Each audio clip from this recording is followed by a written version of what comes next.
இதன் அமைதி பெறுவதற்காக உடல் நலத்திற்கு உடற்பயிற்சி, உயிர் வளம் பெற காயகல்ப பயிற்சி, மனம் அமைதி பெற அகத்தவம் மற்றும் அகத்தாய்வு பயிற்சிகளை அளித்துள்ளார்கள். இத்தகைய சிறப்பான மனவளக்கலை எனும் வாழ்க்கை கல்வியை உலக சமுதாய சேவா சங்கம் ஸ்கை யோகா இணைய வழியே 12 நாட்கள் அடிப்படை பயிற்சியாகவும் அதனைத் தொடர்ந்து 4 மாதங்கள் சான்றிதழ் கல்வியாகவும் நம் இல்லம் தேடி வந்து அளித்து வருகிறது. இந்த சிறப்பான செய்தியினை நமது உறவுகளிடமும் நட்புகளிடமும் பகிர்ந்து அனைவரும் உடல் நலத்துடன் ஆரோக்கியமாக அமைதியாக வாழ நம்மால் ஆன சிறு உதவினை செய்வோம். மகரிஷியின் கனவாம் உலக அமைதிக்கு நம்மால் இயன்ற சிறு தொண்டினை செய்து குருவின் கனவினை நனவாக்குவோம். மேலும் விவரங்களுக்கு kundaliniyoga.edu.in இணையதளத்திற்கு செல்லவும். வாழ்க வளமுடன். தவத்தினை தொடர்ந்து நோயற்ற வாழ்வே குறைவற்ற செல்வம் என்ற தலைப்பில் சிந்தனை விருது வழங்க பேராசிரியர் அருள்நிதி பாக்யலட்சுமி அம்மா அவர்களை அன்புடன் அழைத்து அமர்கிறோம். அம்மா வாழ்க வளமுடன். அம்மா வாழ்க வளமுடன். அம்மா அம்மா வாழ்க அவர்கள் வளம். வாழ்க வளமுடன். அம்மா நமக்கு அருமையானது ஒரு ஆழ்ந்த துர்ய தவத்தை நமது மதிப்பிற்கும் மரியாதைக்கும் உரிய பேராசிரியர் ராம்குமாரி அம்மா அவர்கள் நடத்தி கொடுத்தார்கள். அம்மா அவர்களை நாம் அனைவரும் துரிய நிலையிலிருந்து வாழ்த்துவோம். ராம்குமாரி அம்மா அவர்களும் அவர்தம் அன்பு குடும்பமும் அருட்பேராற்றல் கருணையினால் உடல் நலம், நீலாயுள், நிறை செல்வம், உயர் புகழ், மெய் ஞானம் ஓங்கி வாழ்க வளமுடன், வாழ்க வளமுடன், வாழ்க வளமுடன். வாழ்க வையகம், வாழ்க வையகம், வாழ்க வளமுடன். குரு புகழ் வாழ்க, குருவே துணை. இன்று நமது தலைப்பு நோயற்ற வாழ்வே குறைவற்ற செல்வம். இந்த சிந்தனையை நல்ல முறையில் பயனுள்ள வகையில் தருவதற்கு குரு பிரான் சுருக்கமாக நாம் உடன் இருப்பாராக என்று சங்கல்பித்துக் கொண்டு எனது உரையை தொடங்குகின்றேன். நோயற்ற வாழ்வே குறைவற்ற செல்வம் என்பது அவ்வை பிராட்டி நமக்கு சொன்ன மிகச்சிறந்த பழமொழியாகும். நம்ம எல்லாருமே கேள்விப்பட்டிருப்போம். மனிதனிட்ட எவ்வளவு பொருள் மற்றும் செல்வங்கள் இருந்தாலும் உடல் நலமாக இல்லைனாக்கா அவற்றை அனுபவிக்க முடியாது. நல்ல உடல் நலத்துடன் வாழ்வதே மனிதனுக்கு கிடைக்கும் மிகப்பெரிய செல்வம் மற்றும் அரிய பேறு ஆகும். மனுஷங்கிட்ட கோடி கோடியா பணம் இருக்கலாம், ஆனால் நோய்வாய்ப்பட்ட உடலால அந்த செல்வத்தை முழுமையாக பயன்படுத்தவே முடியாது. இப்ப நமக்கு உடம்பு முடியாம போகுதுன்னு வச்சுக்கோங்க. உடம்பு மட்டுமா முடியாம போகுது, மனசும் சோர்வடைஞ்சிருது இல்லையா? அப்படியே ரொம்ப டயர்டா ஃபீல் பண்றோம், மனசும் டயர்டா இருக்குது. உடம்பு நல்லா இருந்துச்சுன்னாக்கா நம்ம என்ன செய்வோம்? விதவிதமா சமைக்கணும்னு தோணும். நமக்கு பிடிச்சது சமைக்கணும், நம்ம ஃபேமிலியில உள்ளவங்களுக்கு பிடிச்சதெல்லாம் சமைக்கணும்னு தோணும். ஆனா உடம்பு முடியாம போச்சுன்னா மனசு சோர்ந்து போயிடுச்சு.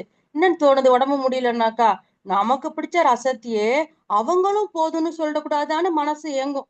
எல்லாருக்குமே அப்படிதான் மனசு சொல்லும். ஐயோ இந்த ரசமே போதும்னு சொல்லக்கூடாதா அப்படின்னு நம்ம நினைப்போம். ஆனா என்ன பண்ண வேண்டியிருக்கு? ஒவ்வொருத்தருக்கும் ஒவ்வொன்றும் நம்ம செய்ய வேண்டியதா இருக்குது. உடம்பு ஒத்துழைக்காது, அழுத்துக்கிட்டே செய்வோம். இல்லைன்னாக்கா எனக்கு வாய்ச்சது மாதிரி ஒரு நல்ல ஹஸ்பண்டா இருந்தாருன்னு வச்சுக்கோங்க, அம்மா தாயே நீ ரெஸ்ட் எடு, நான் ஹோட்டல்ல வாங்கிட்டு வரேன்னு சொல்லுவார். அப்பதான் பாத்தீங்கன்னா விதவிதமா வரும். நமக்கு கஞ்சி வச்சு கொடுக்க ஆள் இருக்க மாட்டாங்க. அதே அவங்களுக்கு உடம்பு சரியில்லைன்னா அவங்களுக்கு என்ன செய்யறோமோ அதே நாமும் சாப்பிட்டுப்போம். ஆனா நமக்கு எவ்வளவு பறந்த மனசு பாருங்க. அவங்களுக்கு செய்யறத நம்ம சாப்பிட்டுப்போம். ஆனா எங்க வீட்டுக்கார்ட்ட கேட்டேன், உங்களுக்கு உடம்பு முடியலன்னா மட்டும் நானும் உங்களோட சேர்ந்து பத்திய சாப்பாடு சாப்பிடுறேன்ல, நீங்க மட்டும் எனக்கு உடம்பு முடியாதப்ப விதவிதமா வாங்கி சாப்பிடுறீங்கல்ல, இந்த பத்திய சாப்பாடு எல்லாம் சாப்பிடக்கூடாதான்னு கேட்டேன். அதுக்கு அவர் சொல்றாரு, தினம் தினம் நான் பத்திய சாப்பாடு தானே சாப்பிடுறேன், நீ சமைக்காதால இன்னைக்குதான் நல்ல சாப்பாடு சாப்பிடுறேன்னு சொல்றாரு. இதுக்கெல்லாம் மனசு அழுத்துக்கிட்டா நம்ம என்ன செய்ய முடியும்? டெய்லியும் வீட்டுல நமக்கு பிரச்சனை தான் வரும். எதுக்கு இந்த வம்பு? அதுக்கு நோய் இல்லாம நம்ம வாழ்ந்துட்டு போயிடலாம். நோயற்ற வாழ்வு வாழ்ந்தால் எல்லா நன்மைகளும் கிடைக்கும். ஆம், எல்லா நன்மைகளும். அது ஒரு இன்ஃபினிட்டி. நோயற்ற வாழ்வு என்பது பல கோடி மதிப்புடைய சொத்திற்கு சமமாகும். நோய் இல்லாமல் வாழ வேண்டும் என்று நினைப்பதும் அதற்கேற்ற முறையில் செயல்கள் ஆற்றுவதும் நம்ம சுயநலம் நம்ம நினைக்கவே கூடாது. நிறைய அம்மாக்கள் என்ன பண்ணுவாங்கன்னாக்கா அதை சொல்ல சங்கடப்படுவாங்க. அதுல தவறு ஒண்ணுமே இல்லை. நாம் உடல் நலமாக இருந்தால்தான் நம்ம குடும்பத்துக்கும் நம்ம உதவ முடியும், பிறருக்கும் நாம் உதவி செய்யலாம். எனவே உடல் நலம் காப்பது ஒரு வகையில் சமுதாய தொண்டே ஆகும். அதாவது இப்போ ஒரு எக்ஸசைஸ் பண்ணா கூட, ஐயோ எனக்கு வந்து என் ஃபேமிலிக்கு டைம் ஒதுக்கணும், எனக்கு டைம் இல்ல, இதெல்லாம் நான் செஞ்சுட்டு இருந்தா நான் ஃபேமிலி எப்படி பாக்குறது அப்படின்னு நம்ம நினைக்க கூடாதுன்னு சொல்லுவாங்க. அப்போ செல்ஃபிஷா நாமும் நம்ம உடம்ப பாத்துக்கணும். நம்ம நமக்காக பாத்துக்கல, நம்ம குடும்பத்துக்காக பாத்துக்கிறோம். நாம நல்லா இருந்தா தானே நம்ம குடும்பமும் நல்லா இருக்கும். ஒரு விதத்துல அது ஒரு சமுதாய தொண்டுன்னு சொல்றாங்க. சாதாரணமா யாரையாவது கேட்டாக்கா நம்ம பார்த்தோம்னா என்ன சொல்லுவோம்? "சௌக்கியமா இருக்கீங்களா? நல்லா இருக்கீங்களா?" அப்படிதான் நம்ம எல்லாருமே விசாரிப்போம். ஆனா, இந்த கொஸ்டினுக்கு உண்மையான பதில சொல்றவங்க ரொம்ப குறைச்சல்னு தான் சொல்லணும். இப்ப தெருவுக்கு ஒரு பிள்ளையார் கோயில் மாரி, ஒரு தெருவுலயே 10 ஹாஸ்பிட்டலுக்கு மேல வந்துருச்சு. கண்ணுக்கு ஒண்ணு, பல்லுக்கு ஒண்ணு, காதுக்கு ஒண்ணுன்னு ஒவ்வொன்னுக்கும் தனித்தனியா வந்துருச்சு. ஒரு ஒரு ஹாஸ்பிட்டல்னு வந்துருச்சு. இப்ப பார்த்தோம்னா இந்தியன் பாப்புலேஷன்ல 20% பிபி பேஷண்ட்ன்னு சொல்றாங்க. 80% டயபெட்டிக்ன்னு சொல்றாங்க. 30% ஒபிசிட்டி ப்ராப்ளம்னு சொல்றாங்க. இந்தியாவுல 30 லட்சத்துக்கும் மேல புற்றுநோயில இருக்கிறாங்கன்னு சொல்றாங்க. இப்படி பல புள்ளிவிவரங்கள் வந்துகிட்டு இருக்கு. ஆனா இது உண்மையா? இல்ல மார்க்கெட்டிங்காக இது சித்தரிக்கப்பட்டதா? அதெல்லாம் தெரியல. ஆனா சம்திங் இது இருந்துகிட்டு தான் இருக்கு. இந்த டிசீஸ் எல்லாம் நம்ம நாட்டுல இருந்துகிட்டு தான் இருக்குது. இதுக்கு நாம சாப்பிடுற சாப்பாடும், நம்மளோட லைஃப் ஸ்டைலும் தான் இந்த நோய்களுக்கெல்லாம் முக்கிய காரணமாக உள்ளது. இப்ப பார்த்தோன்னா, ஆண்கள்லாம் பார்த்தோம்னா, கம்ப்யூட்டருக்கு முன்னாடி, ஃபோனுக்கு முன்னாடி வேர்க்காம ஏசி போட்டு வேலை செய்யணும்னு நெனைக்கிறாங்க. குழந்தைகள் கூட என்ன பண்றாங்க? வேர்க்காம விளையாடுற கேம தான் பிடிச்சிருக்கு அவங்களுக்கு. முன்னாடி உள்ள குழந்தைகள்லாம் ஆனுவல் லீவ் விட்டா என்ன சொல்லுவாங்க? தீம் பார்க் போகணும்னு சொல்லுவாங்க. இப்பல்லாம் மால்ல போய் விளையாடணும். ஏதாவது மால்க்கு தான் போகணும். அங்க போய் தான் விளையாடணும்னு ஏசியிலேயே விளையாடணும்னு கேட்கறாங்க. குழந்தைங்கள விடுங்க. நம்ப இப்ப நம்மளே என்ன ஆயிட்டோம் இப்போ? சமைக்கும்போது கிச்சன்ல ஃபேன் இருக்கணும். வேலைய முடிச்சா ஏசில உட்காரணும். இந்த மாதிரி நம்ம மனசே இப்ப வந்து மாறிடுச்சு. பெரும்பாலும் இந்த உடல்நல கேட்டுக்கலாம் இந்த உடலின் ரசாயன மாற்ற தடை தான் முக்கியமான காரணம்னு மகரிஷி வந்து சொல்றாங்க. நோய்ங்கிற தலைப்புல வந்து ஒரு கவி சொல்லியிருப்பாங்க. உடல் இயக்கம், உயிர் இயக்கம் ஒன்றோடு ஒன்று ஒத்திருந்தால் உணர்ச்சி மிக இனிமையாகும். உடல் உயிர்கட்கிடை காற்று, வெப்பம், தண்ணீர் உறவை சீர் செய்து தொடர்ந்து இயங்க செய்யும். உடலில் நீர் முதல் மூன்றில் ஒன்றேனும் தன் ஓட்டத்தில் தடைப்பட்டால், அளவு கெட்டால் உடலில் அணு அடுக்கு சீர்குலைந்து போகும். உணர்ச்சி பொருந்தாது. இதுவே துன்பமாகும் அப்படின்னு மகரிஷி சொல்றாங்க. அதாவது ரத்த ஓட்டம், வெப்ப ஓட்டம், காற்றோட்டம்னு நம்ம படிச்சிருப்போம் இல்லையா? இதுல தடை ஏற்பட்டுருச்சுன்னா நமக்கு வந்து நோயாக அது மாறி விடுகிறது அப்படின்னு சொல்றாங்க. இந்த ரசாயன மாற்றத்திற்கு 3 இயற்கை காரணங்கள், 3 செயற்கை காரணங்கள் உள்ளன. இயற்கை காரணம் பார்த்தோம்னாக்கா கருவமைப்பு. ஃபர்ஸ்ட் கருவமைப்பு. அதாவது பெற்றோர் வழியாக வர்ற கருத்தொடர்களின் மூலமாக நோய்களின் பதிவுகள் வந்து அவங்களோட சந்ததிகளுக்கு வருது. இப்ப டாக்டர் கிட்ட போய் சொன்னாக்கா, சொல்லுங்க, ஃபேமிலி ஹிஸ்டரி ஏதாவது இருக்குதா அப்படின்னு கேக்குறாங்க. போன உடனே கேக்குறாங்க. வீட்டுல யாருக்காவது சுகர், பிபி, கொலஸ்ட்ரால், கேன்சர் இப்படி ஏதாவது இருக்குதா அப்படின்னு கேக்குறாங்களா இல்லையா? சோ பேரண்ட்ஸ் கிட்ட இருந்து குழந்தைங்களுக்கு அந்த நோய்கள் கடத்தப்படுது. ஃபாரின்ல எல்லாம் ஜீன் தெரப்பிங்கிறது காமனா இருக்குமா. அதாவது அவங்க வந்து ஒரு லேடிக்கு வந்து 50 வயசுல ஒரு பிரஸ்ட் கேன்சர் இருக்குன்னு கண்டுபிடிச்சிட்டாங்கனாக்கா, அவங்க டாட்டருக்கு 40 வயசு ஆகிறப்பே பிரஸ்ட் எடுத்துருவாங்களாம். கண்டிப்பா கேன்சர் வந்துரும் அப்படின்னு சொல்லிட்டு. அப்ப பாத்தீங்கன்னா நம்மால நம்ம குழந்தைங்களுக்கு எப்ப ஆபத்து அப்படின்னு நாம உணர்றோமோ அப்பதான் நாம நம்ம உடம்ப பாத்துக்குவோம். சோ கருவமைப்பு மூலமாக இந்த நோய்கள் கடத்தப்படுகிறது. வான்கோள்களின் ஓட்டம். ஒருவர் பிறந்த நேரத்தில் இருந்த கோள்களின் அமைப்புகள் அவ்வப்போது அக்கோள்களில் இருக்கின்ற அமைப்புகளுக்கு ஏற்றவாறு அவர் உடலில் ரசாயன மாற்றம் ஒவ்வொருத்தவங்களுக்கும் ஏற்படுது. அந்த கோள்களின் காரணத்தினால் அந்த ரசாயன மாற்றங்கள் ஏற்படுகிறது. தேர்டு பார்த்தோம்னாக்கா இயற்கை நிகழ்ச்சிகளின் மோதலும் பருவ வேறுபாடுகளும். இப்ப இயற்கை சூழல் இப்ப பருவகால மாற்றங்கள்லாம் இருக்கும் இல்லையா? அந்த சீசனல் ஃபீவர் அதெல்லாம் வரும். அந்த மாதிரி வந்துட்டு விபத்துக்கள் இதனாலேயும் சில நோய்கள்லாம் ஏற்படுறது. இந்த சீசன்ல சளி பிடிக்கும், ஃபீவர் இதெல்லாம் வந்துரும் இல்லையா? அந்த மாதிரி. அது. அப்புறம் வந்து ஃபோர்த் பார்த்தோம்னா உணவு. உடலுக்கு தேவையான சத்துக்கள் போகாதும், உடலுக்கு ஒவ்வாத, வேண்டாத உணவுகளை உண்பதாலும் நமக்கு நோய்கள் ஏற்படுகிறது. அப்படின்ட்டு நம்ம பார்ப்போம். மிகினும் குறையினும் நோய்கள் வரும் அப்படின்ட்டுலாம் பார்ப்போம் இல்லையா? அப்புறம் எண்ணம். நம் எண்ணங்களாலும் நோய்கள் ஏற்படுகின்றன. டெய்லி மார்னிங்ல வந்து நம்ம தூங்கி எழுந்திருக்கிறப்ப ஒரே டைமுக்கு டெய்லி அலார்ம் வைக்கிறோம்னு வச்சுக்கோங்க. கொஞ்ச நாள் பழகிட்டோம்னா, அலார்ம் அடிக்கிறதுக்கு 5 மினிட்ஸ்க்கு முன்னாடியே நம்ம முழிச்சுப்போம்ல. எப்படி? நம்மளோட பாடி கிளாக்கு ஒர்க் ஆகுதுன்னு எல்லாரும் சொல்லுவாங்க இல்லையா? அதே மாதிரி தான். நம்ம வீட்ல வந்துட்டு இப்போ என்ன பேரண்ட்ஸ்க்கு ஹெரிடிட்டரி டிசீஸ்லாம் இருக்குன்னு வச்சுக்கோங்க. பேரண்ட்ஸ்க்கு ஹெரிடிட்டரி டிசீஸ்லாம் இருக்குது. எனக்கு ஆயுசு வந்து 60 வயசு தான் அப்படின்னு நம்ம மனசுல ஃபிக்ஸ் பண்ணிட்டோம்னா, நம்ம எண்ணத்துக்கு வலு சேர்க்கிற மாரி உடம்பு நடந்துக்க ஆரம்பிச்சுக்குமா. ஜப்பான்ல எல்லாம் என்னவா லைஃப் ஸ்பேனே ஜாஸ்தியா தான் அவங்க வைக்கிறாங்களாம். அவங்க எண்ணம் போடுறதே நீண்ட நாள் உயிர் வாழணும் அப்படின்னு அவங்க எண்ணமே போடுறாங்களாம். அவங்களோட ஆயுட்காலமும் அதனால அதிகமா இருக்குதாம். அப்ப நம்ம எண்ணம் போடுறதே நீண்ட நாள் நம்ம உயிர் வாழணும் அப்படி நம்ம நோயின்றி வாழுவோம் அப்படிங்கிற ஒரு ஏன் நம்ம வனவளக்கலை அன்பர்கள் நம்ம நோயின்றி தான் வாழுவோம் அப்படிங்கிற ஒரு எண்ணத்தை போட்டாதான் நம்ம இதுல இருந்தெல்லாம் நம்ம தப்பிச்சுக்க முடியும். இப்ப என் மாமனாருக்கு 87 வயசு ஆகுது. என் பொண்ணு கல்யாணத்தை பார்த்துட்டு தான் போவேன்னு சங்கல்பம் பண்ணியிருக்காரு. கண்டிப்பா அவர் சாதிப்பார். ஏன்னா அவர் மனசுல முடிச்சுட்டு தான் போகணுங்கிற வைராக்கியம் இருக்கிறதுனால கண்டிப்பா அதை முடிச்சுட்டு தான் அவர் போவாரு. அடுத்தது பார்த்தோம்னா செயல். அளவிற்கு அதிகமான உழைப்பு, உழைப்பின்மை ரெண்டுமே நோயை உண்டாக்கும். இப்போ ஒண்ணுல ஒரு ஆர்த்ரைட்டிஸ் வந்துருச்சுன்னு சொல்றாங்கன்னு வச்சுக்கோங்க. ஜாக்கிரதையா இருங்கன்னு டாக்டர் சொல்ல சொல்ல அதிகப்படியான வேலையை கொடுத்தாலும் தப்பு. அந்த பார்ட்ஸ வேலையே செய்யாம ஆர்த்ரைட்டிஸே வந்தாலும் தப்பு. இதைத்தான் மகரிஷி கருவமைப்பு, உணவு வகை, எண்ணம், செய்கை அப்படிங்கிற பாடல் மூலமாக விளக்குவாங்க. சிலவற்றை நாம் தவிர்க்கணும். ஃபார் எக்ஸாம்பிள் உணவு, அதெல்லாம் உணவுல வர பிரச்சனைகளை நம்ம தவிர்க்கணும். மருந்தென வேண்டாவாம் யாக்கைக்கு அருந்தியது அற்றது போற்றி உணன்னு சொல்லுவாங்க. அதாவது உண்ட உணவு செரித்த பிறகுதான் அடுத்து நாம உண்ண வேண்டும். அப்புறம் பசித்து புசிக்கணும். பசிச்ச அப்புறம் தான் நம்ம சாப்பிடணும். ஒவ்வாத உணவுகளை தவிர்க்கணும். இப்ப கத்திரிக்காய் நமக்கு அலர்ஜின்னு வச்சுக்கோங்க, அதை விட்டுடணும். கிளைமேட்டுக்கு தகுந்த ஃபுட்டா நம்ம எடுத்துக்கணும்.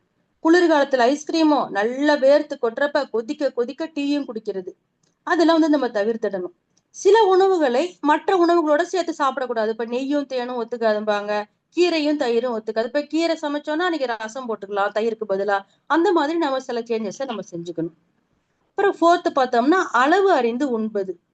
நம்ம என்ன பண்ணணும், அளவோட எதையுமே சாப்பிடணும். அளவு மீறி நம்ம சாப்பிட்டோம்னாக்கா திரும்ப அதனால வர்ற சைடு எஃபெக்ட், நெஞ்சு எரியுது, ஏப்பம் வருதுன்னு சொல்லிட்டு அப்புறம் அதுக்கு ஒரு கஷாயம் கொடுக்கணும். அதெல்லாம் இல்லாம நம்ம அளவு அறிந்து சாப்பிடணும். உழைப்புக்கு ஏற்ற உணவு உண்பது.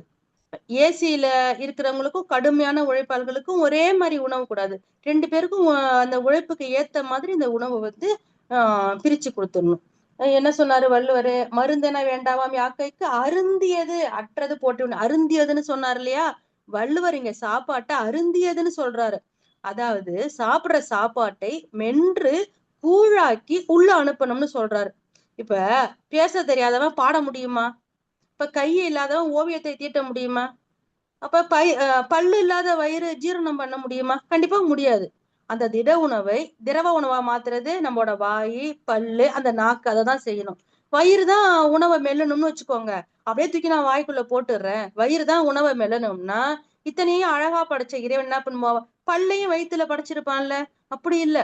அதுக்கு கொடுக்கப்பட்ட வேலையை நம்ம அதை செய்யணும். நோய்ங்கிறது நம்ம பயப்படாம தவிர்க்க முடியாத விபத்துலாம் இல்லை. நோய் வர காரணங்களை நம்ம அறிந்து கொண்டால் நம்ம நோய் வராமல் தடுப்பதற்கும் வந்த நோய்களை போக்குவதற்கும் ஏற்ற வழிமுறைகளை பின்பற்றி நோய் எதிர்ப்பு தன்மையை வளர்த்துக் கொள்வோம். அதெல்லாம் அதை சொல்லுவாங்களா, prevention is better than cure அப்படின்னு சொல்லுவாங்க இல்லையா? அதெல்லாம் நம்மளால முடியும் தானே. அது நம்ம அந்த மாதிரி செஞ்சு அதுல இருந்து நம்ம காப்பாத்திக்கலாம். நோய் நாடி நோய் முதல் நாடி அது தணிக்கும் வாய் நாடி வாய்ப்பை செயல்னு சொல்லுவாங்க. அதாவது நோயின் இயல்பை அறியணும், நோய் வந்த காரணத்தை அறிஞ்சுக்கணும், அதை தீர்க்கும் வழியை அறிஞ்சுக்கணும், நம்ம உடலுக்கு பொருந்தும் சிகிச்சை முறையை மேற்கொள்ளணும்.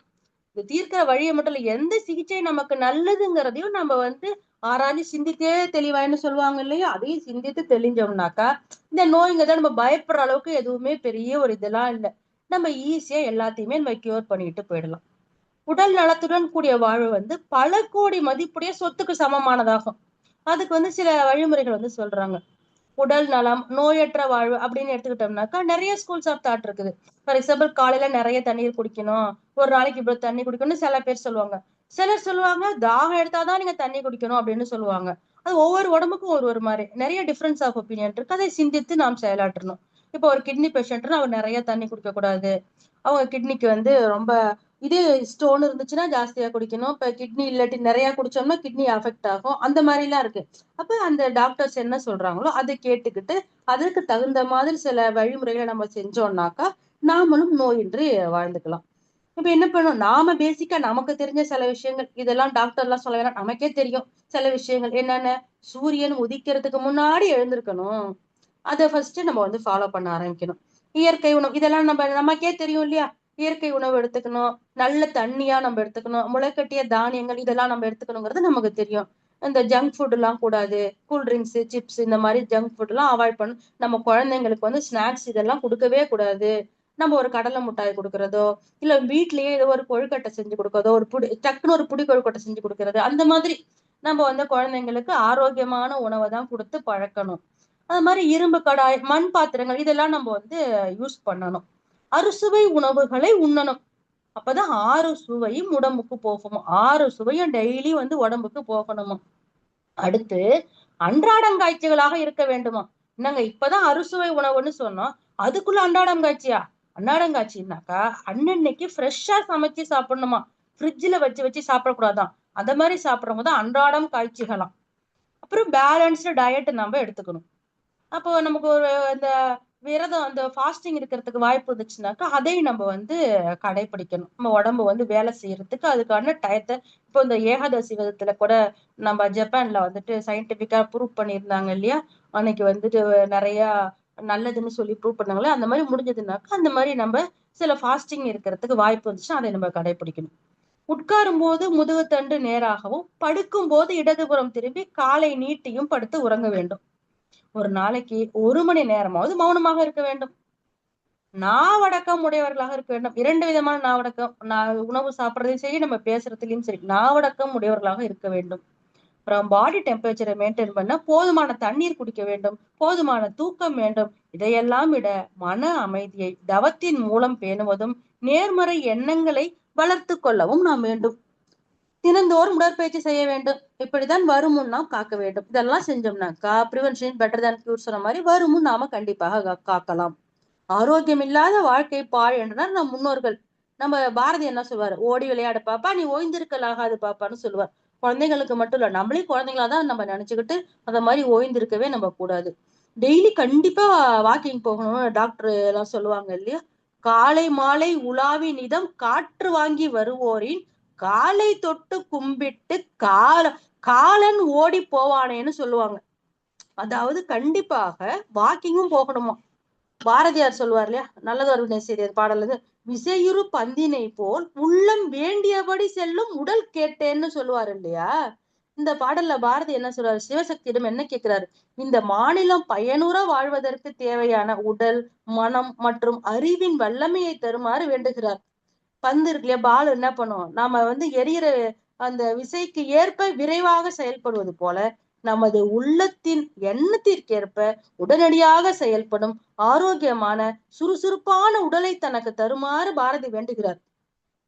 நம்ம ஆரோக்கியமாக வாழணும்னாக்கா தொடர் முயற்சிகளை, பயிற்சிகளை நாம் மேற்கொள்வதிலே இல்லை.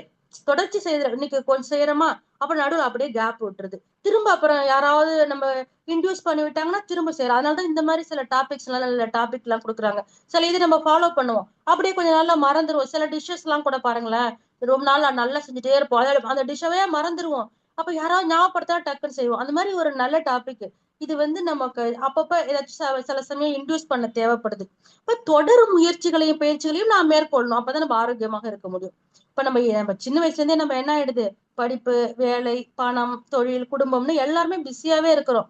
இப்ப ஆரோக்கியம் வந்து கடையில கிடைக்குதுன்னு வச்சுக்கோங்க, ஈஸியா நம்ம வாங்கியிருக்கலாம். ஆரோக்கியம் கடையில் விலைக்கு வாங்கக்கூடிய சரக்காக இல்லாத காரணத்தினால் கண் கட்ட பிறகு சூரிய நமஸ்காரம் செய்வது போல நோய் தாக்கும் போதும் வயதான காலத்துல நம்ம கஷ்டப்படுறோம். யோகா, சித்தா அதெல்லாம் வந்து நம்ம முன்னோர்கள் நமக்கு கொடுத்த பொக்கிஷம். அது நம்மோட சொத்து. ஆனா வெளிநாட்டுல கடைபிடிக்கிறாங்க, நமக்குதான் அதோட அருமை தெரியறது இல்ல. காவல்துறை, இராணுவத்துறை, மலையேறும் பயிற்சியாளர்கள், விஞ்ஞானிகள் இவர்களுக்கு எல்லாம் யோகா சொல்லி கொடுத்துட்டு இருக்காங்க. இதன் மூலம் உடலை உறுதி செய்வதும் மனதை உறுதி செய்வதும் விஞ்ஞானபூர்வமாக நிரூபிக்கப்பட்டுள்ளது. இப்ப ஐநா சபை என்ன பண்ணிருக்கு, ஜூன் 21 சர்வதேச யோகா தினமாக அறிவித்துள்ளது. யோக பயிற்சியினால் தலை முதல் பாதம் வரை நரம்புகளை புத்துணர்ச்சி பெற வைத்து இரத்த ஓட்டத்தையும் சீராக்குகிறது. இப்ப நமக்கு தெரியும் இல்லையா, இந்த உடல் வந்து பஞ்சபூதங்களால் ஆனது. அண்டத்தில் உள்ளதுதான் பிண்டத்துல இருக்குதுன்னு சொல்லுவோம் இல்லையா, பஞ்சபூதங்களால் ஆனது. உடலின் பஞ்சபூத சமநிலை நாம கடைபிடிக்கணும். வாதம், பித்தம், சிலத்து முதல்ல சொல்லி கடைபிடிக்கணும். அந்த நாடிகளை கடைபிடிக்கணும். நம்ம பிபியும் பல்சும் தான் நம்மோட உயிர் நாடி. டெம்பரேச்சர் அதாவது உடல் சூடு, ரெஸ்பிரேஷன் மூச்சு நாடி, இந்த மூன்றையும் சரியாக வைத்துக் கொண்டால் நோய் இல்லாமல் வாழ முடியும். மிகினும் குறையினும் நமக்கு பிரச்சனையே. அதாவது நம்ம மகர்ஷி சொல்லுவாங்க இல்லையா, உணவு, உறக்கம், உழைப்பு, உடல் உறவு, எண்ணம், இது நாளும் மிகுந்தாலும் கஷ்டம், குறைஞ்சாலும் கஷ்டம்னு சொல்லுவாங்க இல்லையா. அதுல நம்ம கவனமாக இருக்கணும். அந்த மாதிரி நம்மளோட ஓட்டங்களில் தடை ஏற்படும் போதுதான், ரத்த ஓட்டம், வெப்ப ஓட்டம், காற்றோட்டம் தடை ஏற்படும் போது என்ன ஆகுது? வலி ஆகுறது. அந்த வலி அப்படியே விட்டோம்னா நோய் ஆகிறது. அந்த நோய் மரணத்திற்கே கொண்டு செல்கிறதுன்னு சொல்லுவாங்க இல்லையா. அதுல ரொம்ப கேர்ஃபுல்லா இந்த ஓட்டங்கள் தடைபடாம இருக்க நம்ம பாத்துக்கணும். உடலுக்கு தேவையான அளவு அசைவுகளை கொடுக்காததால் எவ்வளவு அந்த உடல் உபாதைகள் நம்ம உடலுக்குள்ள வருது தெரியுமா? இரத்த குழாய்களில் தடிமனாக பதிந்துள்ள கொழுப்பு திட்டுகள், சூரிய ஒளி பட்டாக்குறால் இப்ப எல்லாருக்குமே விட்டமின் டி குறைபாடு வந்துருது. இப்ப கொஞ்சம் நெகிழ்வா ஒரு பிளெக்சிபிளா இருக்க வேண்டிய மூட்டு பகுதியில் அசைவின்றி கடினமாக மாறிவிட்ட அவலம், உறக்கமின்மை எனும் மன ரீதியான துன்பம், கஷ்டப்பட்டு உறங்கினாலும் மறுநாள் காலையில் ஏற்படும் கடுமையான டயர்ட்னஸ், இயற்கையாக நிகழ வேண்டிய கழிவு நீக்க முறைகளில் பெரும் தடை, திக்கி திணறும் செரிமானம் அப்படின்ட்டு எண்ணிலடங்காத உடல் ரீதியான திண்டாட்டங்களை நம்ம டெய்லியும் அனுபவிச்சுக்கிட்டு இருக்கோம். இதெல்லாம் ரொம்ப ஏதோ முதியவர்களுக்கு, மூத்தோர்களுக்கு ஏற்படுற தொந்தரவுலாம் இல்ல. முறையான உடற்பயிற்சி இல்லாமல் நடுத்தர வயதினருக்கு ஏற்பட்டு வரும் நவீன கால உபாதைகள் என்பதுதான் அதிர்ச்சியான செய்தி. துள்ளல் நிறைந்த குழந்தை பருவத்தில் நீரிழிவு நோயோ, இளம் வயதுல ரொம்ப ஒபிசியா குழந்தைங்க இருக்கிறாங்க. இப்ப பார்த்தோம்னாக்கா ஒரு 30, 40 வயசுல ஹார்ட் அட்டாக் இறந்துட்டாங்கன்னு சொல்றாங்க. திருமண பருவத்துல இப்ப நிறைய பேருக்கு ஆண்மை குறைபாடு இருக்குது. இதெல்லாம் போன ஜெனரேஷன் இதெல்லாம் பார்க்கல. ஆனால் உடல் உழைப்பு குறைபாட்டால் மேற்சொன்ன விபரீதங்கள் இந்த தலைமுறை சந்தித்துக் கொண்டிருக்கிறது. நம்ம உடம்பு எப்போதுமே தப்பு பண்ணாது. நாம பண்ணின தப்ப அது சரி பண்ண பார்க்கும். தன்னைத்தானே அது சரி செய்து கொள்ளும். இப்ப ஃபார் எக்ஸாம்பிள் நமக்கு சளி பிடிச்சதுன்னு வச்சுக்கோங்க, தும்மல் வரும். இப்ப அலர்ஜி பார்ட்டிகிள்ஸ நம்ம உடம்புல இருக்கிறதெல்லாம் வெளியில தள்ளுறதுக்கு பார்க்கும். தும்மல் தாங்க முடியலையே, நம்மளால முடியவே இல்ல அப்படின்னு மருந்து சாப்பிட்டோம்னா, அது இருமலா வெளியில தள்ள பார்க்கும். சரி, அந்த இருமல் தாங்க முடியலன்னு திரும்ப மருந்து சாப்பிட்டோம்னாக்கா அது வறட்டு இருமலா போயிடும். இப்ப சளி என்ன ஆகும்? லிக்விட் ஃபார்ம்ல இருந்து நல்லா கெட்டியா போயிடும். அப்ப சளிய வெளியில தள்ள நம்ம லங்ஸ் ரொம்ப கஷ்டப்படும். அப்போ இன்னும் அதிகப்படியான இருமல் வரும் வெளியில தள்ளுறதுக்காக. ஒரு சின்ன இடத்துல இருந்த சளிய லங்ஸ் முழுக்க நாம படிய வச்சுட்டோம். நோய் நாம ஏற்படுத்திக்கிட்டதான். மருந்து சாப்பிட்டா ஒரு வீக்ல சரியாகும். மருந்து சாப்பிடலன்னா 7 டேஸ்ல சரியாகும்னு சொல்லுவாங்கல்ல. அது போக்குல விட்டா அது தானா சரியாயிடும். அதே மாதிரிதான் கெட்டு போன உணவை சாப்பிட்டோம்னாக்கா அது வாந்தியா வெளியில வரும். அதை கண்ட்ரோல் பண்ணோம்னா அது பேதியா போகும். அதையும் அடைக்கிறப்ப வேற ஒரு இடத்துல ரசாயன கழிவு அதை தேக்கி வச்சுக்கும். அதுக்கு என்ன காரணம்? யாரு என்ன காரணம்? நாம தான். ஒண்ணுமில்ல, ஒரு இடத்துல சாக்கடை தேங்கி இருக்குன்னு வச்சுக்கோங்க. சாக்கடையை சுத்தி கெட்ட ஸ்மெல்லா வரும், கொசு இருக்கும். அந்த கொசுவையும் கெட்ட ஸ்மெல்லையும் போக்கும்னாக்கா மருந்து அடிச்சா வாட போகுமா? அந்த சாக்கடையே கிளீன் பண்ணா சுத்தமாகுமா? இல்ல அந்த இடத்துல மருந்து அடிச்சா வாட போகுமா? நம்ம சாக்கடையே அப்புறப்படுத்துறது தானே கரெக்ட். அதே மாதிரிதான் நாமும் நம் உடம்பை புரிஞ்சுக்கிறப்போதான் அதோடு இணைந்து நாம செயல்பட முடியும். அது இத புரிஞ்சுக்கிறது மட்டும் இல்ல. ஏதோ ஒரு பிரச்சனைனாக்கா சரியான மருத்துவத்தை நாம் தேர்ந்தெடுக்க வேண்டும். ஒரு நோய் வந்தால் எதனால் அது வந்தது என்று சரியாக டயக்னோஸ் பண்ற டாக்டராக இருக்கணும். ஏன்னாக்கா இப்ப டைஜஷன் ஆகலைன்னா கூட தலைவலி இருக்கும். அந்த தலைவலிக்கு தைலம் போட்டா இன்டைஜஷன் சரியாகுமா? ரூட் காஸ் என்னன்னு கண்டுபிடிக்கணும். நோய் ஒரு இடத்துல, அந்த சிம்டம் வேறு இடத்துல இருக்கும். அப்ப சரியா டயக்னோஸ் பண்ற டாக்டர் கிட்ட நம்ம போகணும். உடம்ப சரி பண்ண கொடுக்கிற மருந்து என்ன ஆயிடுது? பிரச்சனை இல்லாத இடங்களுக்கும் அந்த மருந்து போய் ஊக்கத்தை கொடுத்துருது. ஃபார் எக்ஸாம்பிள் கரெக்டான ஸ்பீட்ல நல்லா ஒரு குதிரை ஓடுதுன்னு வச்சுக்கோங்க. அதுக்கு ஒரு சவுக்கடி கொடுத்தோம்னா என்ன நடக்கும்? அந்த குதிரை பிச்சுக்கிட்டு போகும். அதே மாதிரிதான் நம்ம பிரச்சனை என்ன ஆயிடும்? நம்ம ஒரு இடத்துக்கு தேவையில்லாத இடத்துக்கு மருந்து கொடுத்தோம்னா அது எல்லா பார்ட்ஸுக்கும் போகுது இல்லையா. அந்த பிரச்சனை ஆக்சிலரேட் ஆயிடும், அந்த அக்ரவேட் ஆயிடும். இந்த தொல்லைலாம் எதற்கு? இந்த மருந்து சாப்பிடுறது இதுக்கு முன்னாடி நம்ம நோய் வராமல் காத்துக்கிறது பெட்டர் இல்லையா? மனிதன் இன்பமான வாழ்க்கையை விரும்புகிறான். ஆன்மா இன்ப துன்பத்தை அனுபவித்தாலும் அது உடலை கருவியாக கொண்டே அனுபவிக்கிறது. உடலானது நலத்துடன் இருந்தால்தான் வாழ்வில் இன்பம் நிலவும். உடல் நலம் நல்லா இல்லைன்னா அனுபவித்து வரும் இன்பம் கெட்டு துன்பமே சேரும். நோயின் தாக்கம் அதிகமாகும் போது அது எதிர்கால வாழ்வை கூட பாதித்துவிடும். வாழ்வின் நோக்கத்தை நம்ம அடைய முடியாது, நம்மோட வாழ்வையும் முடிந்துவிடும். இதைதான் திருமூலர் என்ன சொல்லுவாரு? உடம்பார் அழியின் உயிரார் அழிவர் திடம்பட மெய்ஞானம் சேரவும் மாட்டார், உடம்பை வளர்க்கும் உபாயம் அறிந்தே உடம்பை வளர்த்தேன் உயிர் வளர்த்தேனே அப்படின்னு சொல்லுவார். உடம்பு அழிந்தாக்கா உயிரும் அந்த உடலை விட்டு நீங்கிவிடும். பிறகு உயிருக்கு உற்ற துணையான மெய்ஞானம் ஆகிய இறைநிலை சிந்தனையில் மனிதர்களால் ஈடுபட முடியாது. அவர்களால் இறைநிலையை அடைய முடியாது. எனவே உடம்பை அழியாது காத்து வளர்க்கும் வழியை நான் அறிந்தேன். உடம்பை வளர்த்தேன் உயிர் வளர்த்தேனே என்கிறார் திருமூலர். இந்த உடம்பு நல்லபடியாக இருக்க வேண்டும் என்றால் மகரிஷி சொன்ன அளவு முறை கடைபிடிக்கணும்னு சொன்னாங்க இல்லையா? உணவு, உழைப்பு, உறக்கம், உடல் உறவு, எண்ணம். அதுல கரெக்டா இருக்கணும். அந்த 5ல ஃபர்ஸ்ட்டா வர்ற உணவு இருக்கு இல்லையா? உணவே மருந்து. உணவு தான் உடலா இன்னைக்கு மாறி இருக்கு. 7 தாதுக்களாக பிரிய ரசம், மத்தம், தசை, கொழுப்பு இது மாதிரி 7 தாதுக்களாக பிரிகிறது இல்லையா? அந்த 7வது தாதுவாகிய விந்துநாதம் தான் இன்னொரு உயிரை உருவாக்குகிறது. சோ விந்துநாதம் குவாலிட்டியாக இருக்க வேண்டும். இந்த உயிருக்கும் உடலுக்கும் இடையே வரும் பிணக்கு தான் நோய். எனவே உயிருக்கும் உடலுக்கும் பிணக்கு வராமல் நாம் பார்த்து கொள்ள வேண்டும். நம் வாழ்வில் வெற்றி அடையவும் வேண்டும், அமைதியாக வாழவும் வேண்டும். அதற்கு என்னென்ன வேண்டும்? உடல் நலம், நீலாயுள், நிறை செல்வம், உயர் புகழ், மெய்ஞானம் இதெல்லாம் வேண்டும். நம் உடலானது ஒரு ஊடகம், உயிரானது தங்கி செல்லும் ஒரு ஊடகம். அந்த வீடு கிளீனா இருந்தாதான் மன அமைதி இருக்கும். அதே மாதிரிதான் நம் உடலும். உடல் நலம் காக்க எளிய முறை உடற்பயிற்சியையும், உயிர் வளம் காக்க காயகல்ப பயிற்சியையும், வினைப்பதிவினால் வரும் நோயிலிருந்து தற்காத்துக் கொள்ள அகத்தவம் மற்றும் அகத்தாய்வு பயிற்சிகளையும் செய்து நாம் வாழ்வில் வெற்றி பெற வழிகாட்டுகிறார் மகரிஷி. சிவநிலையை சீவனிலே உணர்ந்து கொண்டால் நமக்கு தெளிவு ஏற்படும். நோயற்ற வாழ்வு குறைவற்ற செல்வம் மட்டுமல்ல, வாழ்வின் பிரதானமும் அதுதான் என்று கூறி எனது உரையை முடித்துக் கொள்கின்றேன். வாழ்க வளமுடன் அம்மா. வாழ்க வளமுடன் அம்மா. நன்றி அம்மா. ரொம்ப அருமையான சிந்தனைங்கம்மா. நன்றி அம்மா. அம்மா இன்னைக்கு ஒரு சிறப்பான சிந்தனை சொன்னாங்க. உடல் நலத்தோடு